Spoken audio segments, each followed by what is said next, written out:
Buenos días. Bueno, ya en la liturgia hicimos la lectura del Evangelio, ¿verdad? Y se cantaron los himnos pertinentes. Uno de los himnos, ¿cuál fue? El que estábamos tarareando, cantando irán, llorando irán, pero felices volverán. El Evangelio de hoy voy a repetirlo nuevamente para los que están viendo nuestro sermón en vivo, y es bien interesante el Evangelio de hoy. Lucas capítulo 10 versos 1 al 20 es la misión de los 72, los ayes sobre las ciudades impenitentes, el regreso de los 72, y es lo que vamos a mirar hoy. Dice así el Evangelio de hoy. Después de esto, el Señor eligió a otros 72 y de dos en dos los envió delante de él a todas las ciudades y lugares a donde tenía que ir. Les dijo: ciertamente es mucha la mies, pero son pocos los segadores. Por tanto, pidan al Señor de la mies que envíe segadores a cosechar la mies. Y ustedes, pónganse en camino, pero tengan en cuenta que yo los envío como a corderos en medio de lobos. No lleven bolsa, ni alforja, ni calzado, ni se detengan en el camino a saludar a nadie. En cualquier casa donde entren, antes que nada digan: paz a esta casa. Si allí hay gente de paz, la paz de ustedes reposará sobre esa gente. De lo contrario, la paz volverá a ustedes. Quédense en esa misma casa y coman y beban lo que les den, porque el obrero es digno de su salario. No vayan de casa en casa. En cualquier ciudad donde entren y los reciban, coman lo que les ofrezcan. Sanen a los enfermos que allí haya y díganles: el reino de Dios se ha acercado a ustedes. Pero si llegan a alguna ciudad y no los reciben, salgan a la calle y digan: hasta el polvo de su ciudad se ha pegado a nuestros pies. Los sacudimos contra ustedes. Pero sepan que el reino de Dios se ha acercado a ustedes. Yo les digo que en aquel día el castigo para Sodoma es más tolerable que para aquella ciudad. Ay de ti, Corazín, y ay de ti, Betsaida, porque si en Tiro y en Sidón se hubieran hecho los milagros que se han hecho en ustedes, ya hace tiempo que sentadas en cilicio y cubiertas de ceniza habrían mostrado su arrepentimiento. Por tanto, en el día del juicio, el castigo para Tiro y para Sidón será más tolerable que para ustedes. Y tú, Cafarnaúm, que te elevas hasta los cielos, hasta el Hades caerás abatida. El que los escucha a ustedes, me escucha a mí. El que los rechaza a ustedes, me rechaza a mí. Y al que me rechaza a mí, rechaza al que me envió. Cuando los 72 volvieron, estaban muy contentos y decían: Señor, en tu nombre hasta los demonios se nos sujetan. Jesús les dijo: yo veía a Satanás caer del cielo como un rayo. Miren que yo les he dado a ustedes poder para aplastar serpientes y escorpiones y para vencer a todo el poder del enemigo, sin que nada los dañe. Pero no se alegren de que los espíritus se les sujetan, sino de que los nombres de ustedes ya están escritos en el libro de los cielos. Palabra de Dios. Hay algo interesante del Evangelio de hoy. Perdonen que me esté... hoy en día estamos cayendo nuevamente a ese pentecostalismo craso, donde la gente quiere ver iglesias llenas, saturadas, milagros, portentos, horrores, Y Jesús en el versículo 20 dice, no se alegren de que los espíritus se les sujetan, sino de que los nombres de ustedes están escritos en el libro de la vida, en el libro de los cielos. Cuando estaba preparando este sermón, la lectura, me acordé de varias personas, en especial me acordé de Uljana Drobovich, una amiga, ella es de Ucrania, está ahorita en España. Uljana en un sermón, cuando estaba en Tunja, hizo una serie de preguntas y me dijo por qué las iglesias esto o aquello. Y pensé en ella y es un buen momento para mostrarle a ella lo que es la iglesia también. A los hermanos de Bogotá pensé en ellos y sé que también va a ser provechoso para ellos. Porque surgen muchas preguntas con respecto a la iglesia. Y hoy en día hay mucha confusión con respecto a la iglesia cristiana. ¿Cuál es la verdadera iglesia? ¿Cuál es la verdadera? ¿Por qué hay tantas iglesias? ¿Por qué son tan distintas? Todas son iguales y creen lo mismo. Preguntas que me hacía Uljana, por ejemplo. Lejos de acabar con estas preguntas en el texto de hoy, se nos presenta más bien la base sólida sobre qué es la iglesia, cuál es su función y de quién debe depender. Y que sea ese nuestro tema de meditación para nosotros en el día de hoy. Jesús, principio y fin de la iglesia. Que sea nuestro tema. Jesús, principio y fin de la iglesia. En el Evangelio de hoy vimos que Jesús, Cristo, llama a sus discípulos. En primer lugar, se nos dice que Jesús escogió a los suyos y los envió. Realmente no somos dignos de ser llamados y menos de ser enviados a anunciar un mensaje tan sublime y transformador. No somos dignos porque en otro tiempo éramos enemigos de Dios. Nuestros pecados nos separaban de Él. Sin embargo, Dios no es pasivo ni se queda mirando a la distancia, sino que viene y se involucra directamente en nuestras vidas. Viene a cambiar nuestra realidad y la percepción de la misma. Llega a nuestro encuentro y nos da vida y nos incorpora a la familia divina y nos envía. Esto lo hace únicamente por medio de su palabra. Esa palabra que es utilizada en nuestro bautismo. Allí Dios se hace presente en nuestra realidad. Dar vida espiritual a quienes no la tienen, para recibir un nuevo integrante en la familia divina, para anunciar un compromiso de manera pública, el compromiso de que Él será el Dios de esa persona, que ya no está más bajo el reino de Satanás, que ya no es esclavo del pecado y que la muerte no tiene poder sobre él. Así que nos anuncia que hemos sido liberados de estos males para servir con alegría a nuestro Dios, para anunciar sus buenas noticias en medio de lobos. Y es interesante como dice el Evangelio: yo os envío a vosotros como corderos en medio de lobos. El Señor sigue llamando por medio de su palabra, ya que a todos los arrepentidos de sus pecados no solo se los perdona, sino que los envía a que vivan en su paz.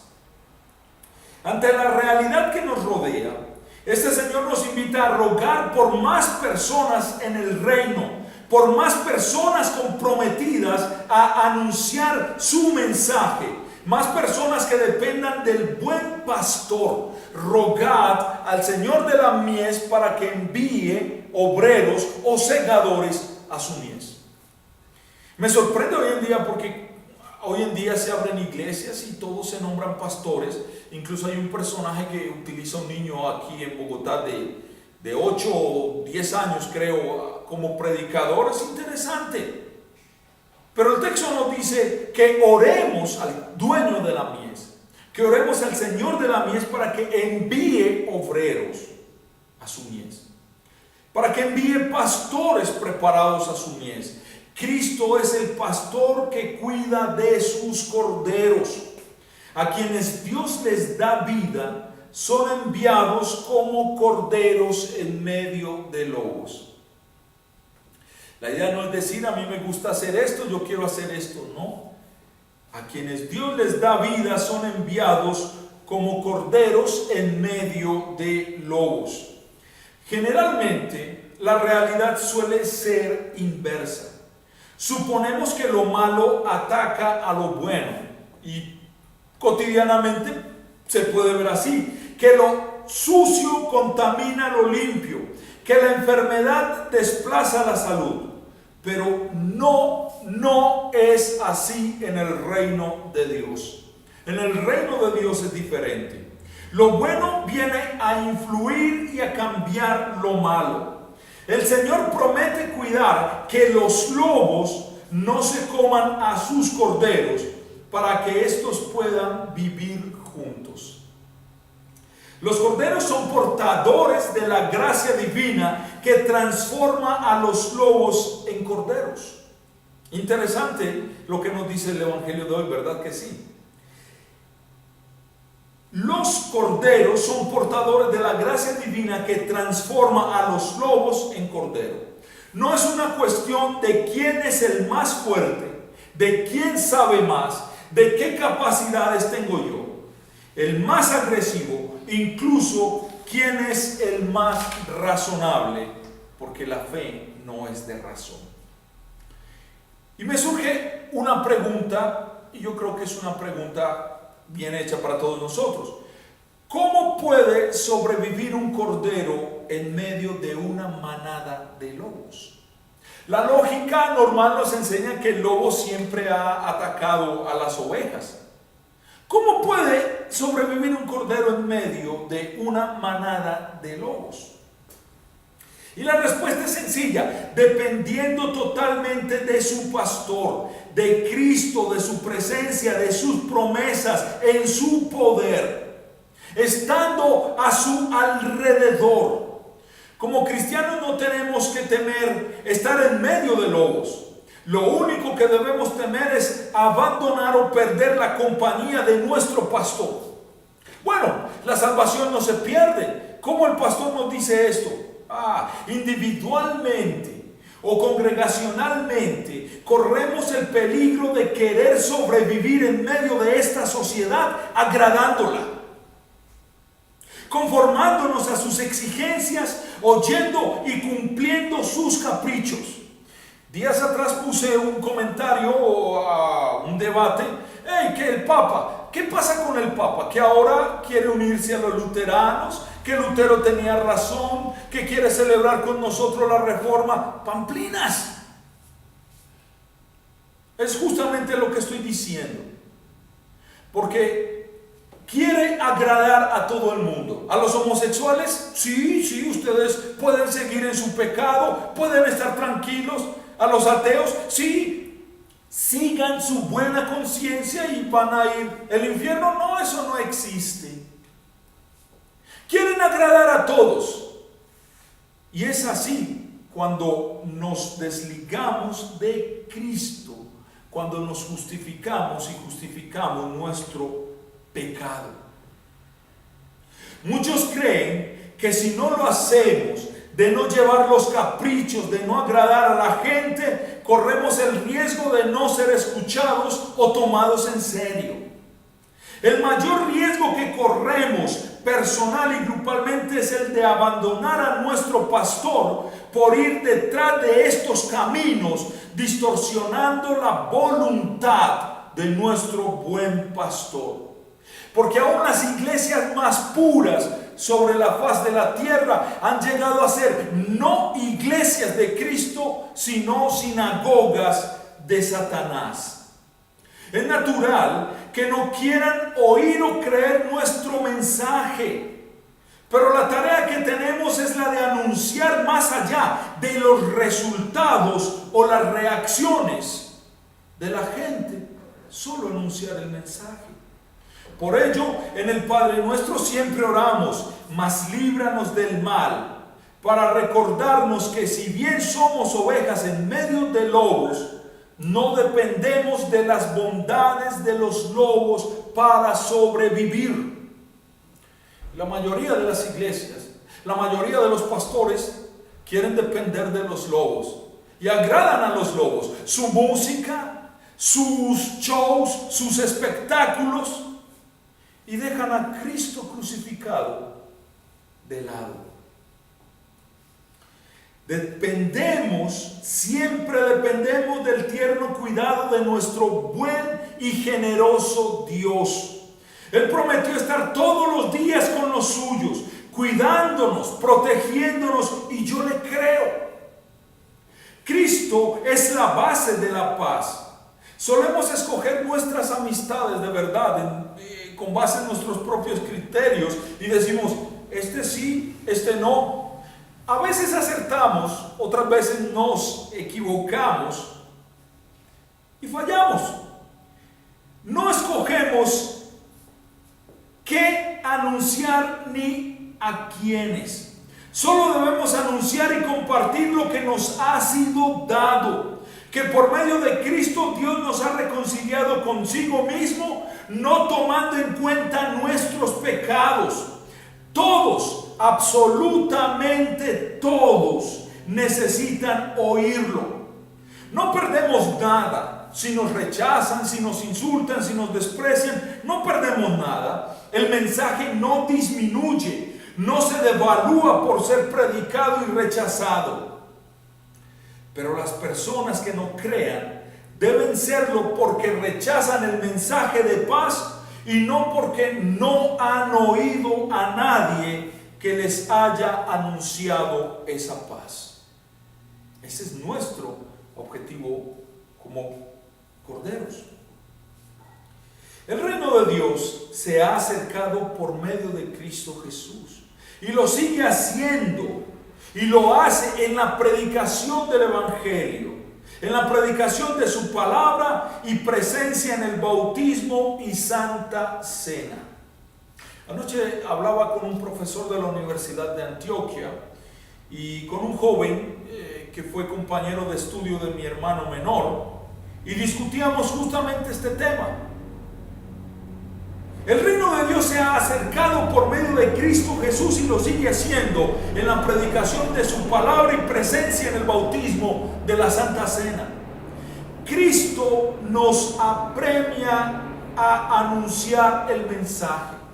No nos llama a agradar a los lobos, no nos llama a agradar a la gente. Cristo nos apremia a anunciar el mensaje, y este mensaje va a causar escozor, va a causar rechazo, va a causar división, pero también va a causar unidad entre los elegidos. La solicitud de no saludar aquí en uno de los versículos del Evangelio: cuando vayan, no saluden a nadie. La solicitud de no saludar a nadie en el camino tiene que ver con la prisa de nuestra tarea. Y estoy hablando de los versículos 4 en adelante.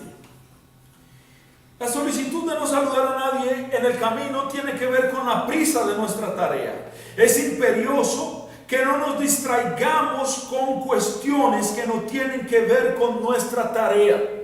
Los cristianos siempre vamos a correr el riesgo de distraernos con situaciones que están ajenas a nuestra tarea. Las cosas del mundo nos atraen, las cosas del mundo nos llaman, las cosas del mundo, la gente del mundo nos ala. Es labor de vida o muerte, eternidad junto a Dios o lejos de Dios. Por eso nos dicen: no se distraigan en el camino. Cumple fielmente tu tarea. Quienes rechacen el Evangelio de Cristo, lamentablemente serán condenados y no tendrán paz en la vida eterna. Aquí pueden vivir holgadamente. Aquí se les puede alcahuetear el pecado. Ahí están las iglesias liberales o mismo la iglesia del Papa. Pero en la vida eterna no tendrán paz. Ahora, aquellos que reciben la reconciliación de Cristo Jesús disfrutarán de la paz ahora y por siempre. Así vengan pruebas y tribulaciones, la promesa de vida eterna en nosotros es viva y eficaz.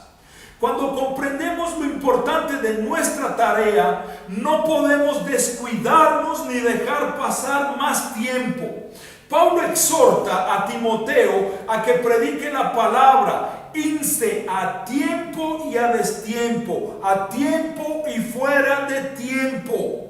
Redarguye, reprende, exhorta con toda paciencia y doctrina.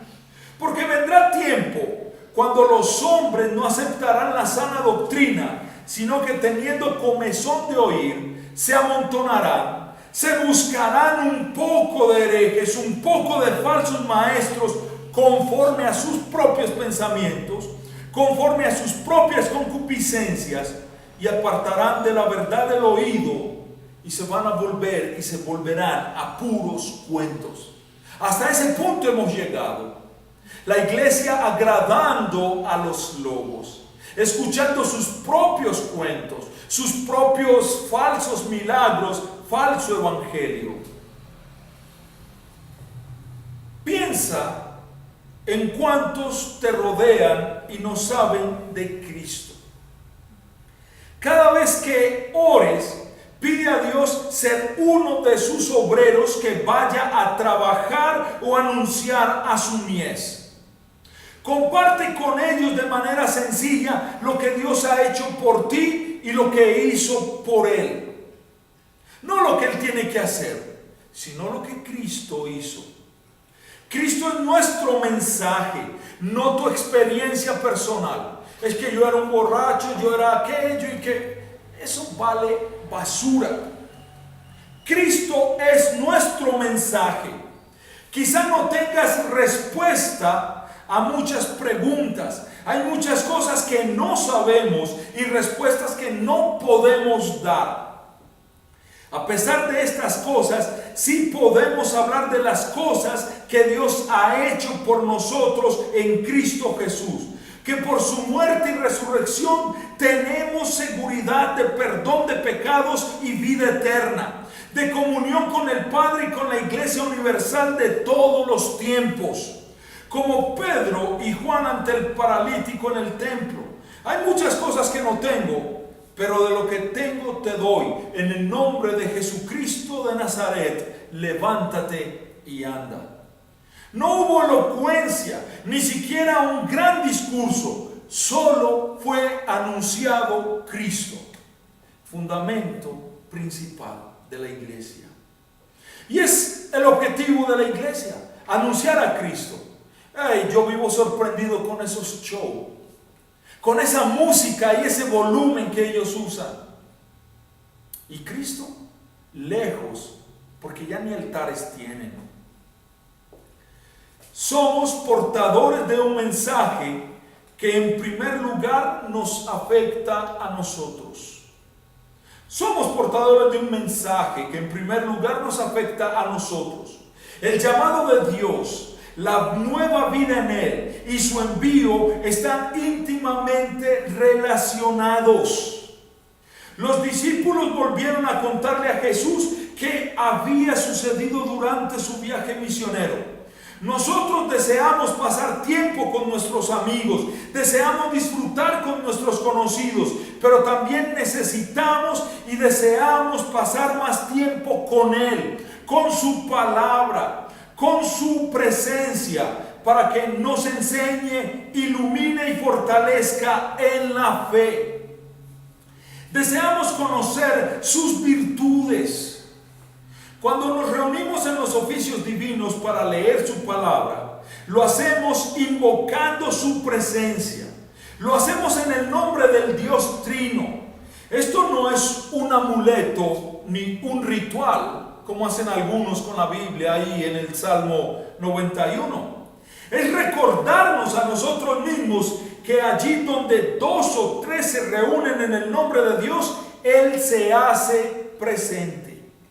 Sucede lo mismo con el bautismo. Lo hacemos en el nombre de Dios Trino porque Él nos asegura su presencia divina, y donde Dios se hace presente hay perdón, vida y salvación. En la Santa Cena, Cristo no solo nos recuerda su perdón logrado en la cruz, sino que además nos lo da de la misma manera que lo dio a sus discípulos. Este es el verdadero poder del cristiano y de la iglesia. Cuando perdemos este mensaje de paz entre los hombres, cuando perdemos de verdad este mensaje de paz entre el hombre pecador y Dios por medio de Cristo, perdemos la autoridad que Dios nos ha dado. Y por eso vemos sermones como el que te tocó a ti la vez pasada que fuiste de delegada, sermones de que si tú escupes en la calle, eso es pecado, de que si tú tiras basura a la calle, estás pecando.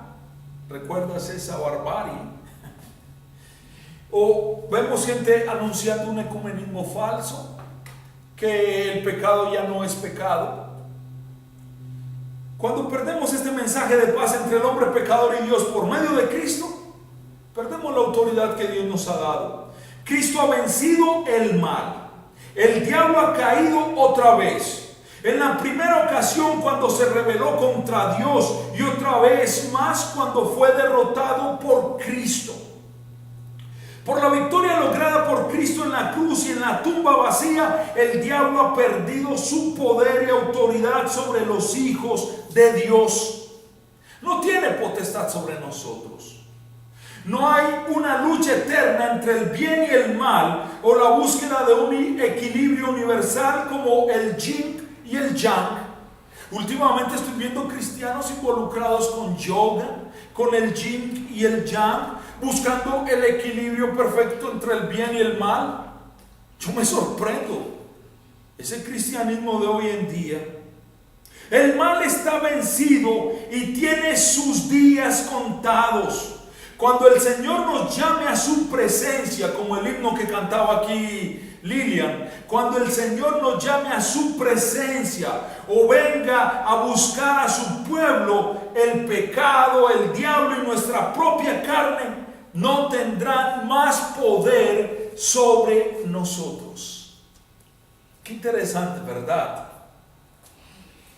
A pesar de que en esta vida tengamos que sufrir por causa de nuestros pecados o influencias externas, porque es que muchos esta semana he recibido tanta gente: pastor, yo quiero ser pastor, yo quiero ser un presbítero de la iglesia luterana. Viven bueno, ellos piensan que esto aquí es a pesar de que en esta vida tengamos que sufrir por causa de nuestros pecados, por causa de influencias externas, sea cual fuere, el Señor nos dice: no temáis. Hay una hermana de nuestra iglesia, ayer me hablaba de esto. Está pasando por aflicción. Ayer hablé con ella bastante, pero yo le digo: no tema, hermana, no tema. No tema. Cualquiera que sea la influencia externa, Dios le dice: no tema, yo he vencido. No son tus fuerzas, no es tu astucia, no es si tienes o no tienes. Es tu Señor quien da la victoria sobre estos males. Es el Señor quien da la victoria sobre estos males, mi estimada hermana. Ya sabe quién es. Cuando Él te anuncia el perdón de todos tus pecados, te dice: estás en paz con Dios por medio de su sacrificio en la cruz. Esto es un gran consuelo, mi hermana Consuelo. Estás en paz con Dios por medio de su sacrificio en la cruz. Recordamos, celebramos y recibimos la victoria sobre el mal. Cristo es nuestra mayor alegría. con esto. Cristo es nuestra mayor alegría. Puede haber muchas cosas en esta vida que te produzcan alegría. Pero la mayor alegría como discípulo de Dios es estar en el libro de la vida. No pierdan ese objetivo nunca, hermanos. Al menos hablo de nuestros hermanos aquí en Colombia, de nuestra iglesia. Hermanos en Bogotá, nuestras iglesias no van a estar nunca muy grandes en un país donde cada vez es más pagano. Lilian, hermanos, aquí no vamos a ver una iglesia muy grande en una ciudad donde cada vez el paganismo avanza. Y nosotros no tenemos un show musical o una orquesta para que la gente venga a bailar en su culto. La mayor alegría como discípulos de Dios es estar en el libro de la vida, y es lo que dice el versículo 20. Hey, no se maravillen de milagros, no se maravillen de esas cosas. Ese versículo literalmente dice, pero no se alegren de que los espíritus se les sujetan, sino de que los nombres de ustedes están escritos en el libro de los cielos. Gracias a la obra que Cristo ha hecho por todo el mundo y que ha otorgado a cada cristiano, a cada elegido por medio de la fe. Humanamente solemos basar nuestra alegría en cosas que nos pasan, cosas que suceden en nuestro alrededor. En la iglesia suele pasar lo mismo. Se está alegre cuando hay muestras del poder sobrenatural. Si crecemos numéricamente o económicamente, entonces estamos bien. Hoy en día el ministerio te lo miden a ti es por el dinero que tengas. Pero nada de eso debe enorgullecer a los discípulos. Esto pondría nuestra mirada en el sitio equivocado. Es normal que nuestra sociedad ponga los ojos en los resultados, en el éxito, en las competencias, en la gloria. Y así se manejan muchas iglesias hoy en día. Pero en el reino de Dios la alegría llega a nosotros por la promesa, por los resultados que aún no se ven, sino por los resultados que se esperan. Que tu nombre esté escrito en el libro de la vida indica que por la gracia de Cristo tienes la seguridad de que tu vida no termina en la muerte y que tu destino eterno está junto a Dios. Alabando, glorificando, ensalzando por siempre a este Dios, porque Él ha sido perdonado, porque tú has sido perdonado de todos tus pecados, en el nombre del Padre y del Hijo y del Espíritu Santo. Amén. Que la paz de Dios sea con nosotros.